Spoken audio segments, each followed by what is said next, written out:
Gusto namin malaman, since nandito ng mga kaibigan mo from the entertainment media, gusto namin malaman, sino ang bagong inspirasyon mo ngayon? Total, nabasted ka na ni Alex Gonzaga. Si Sarah. Gusto ko po yung bastid. Hindi naman, pag sabi niya, bastid daw. Nabiro lang ako sa TV, totoo pala yun.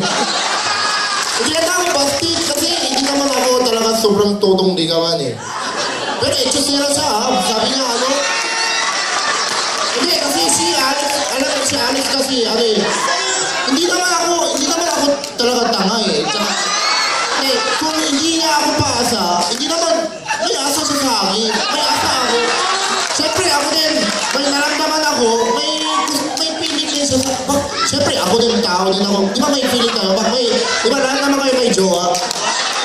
Yung pag may naramdaman nyo, ay, ito, may kembot siya sa akin.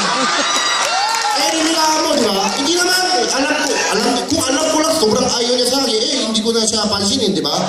May naramdaman ako na may pera. Kaya kung po siya gusto, pero yung pala, hindi pala siya gusto sa akin. Ano daw sabi niya, door is closed? Di ba? Ayaw pinipilit yung buksan yung pinto. Ay, pero, aminin ko po, ayaw ko naman talaga sinungaling. Ngayon, meron po ako talaga girlfriend, first time po, simula artista, may girlfriend po ako na, taka FEU, Koreana po siya, pero napakababay, simple. Happy ako, pagkasama ko siya. Yan.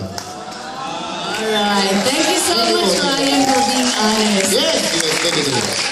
Mabait po si Alex ha, sobrang mabait.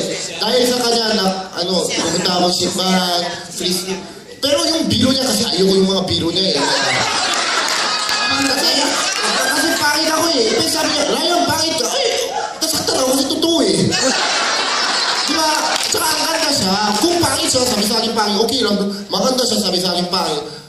Alam ko naman, ay saktan ako. Pero hindi ko, minsan saktan ako biro niya, pero napakamabait po yung si Alex talaga. Mabait yung pamilya niya talaga. Dinawi ko. Next.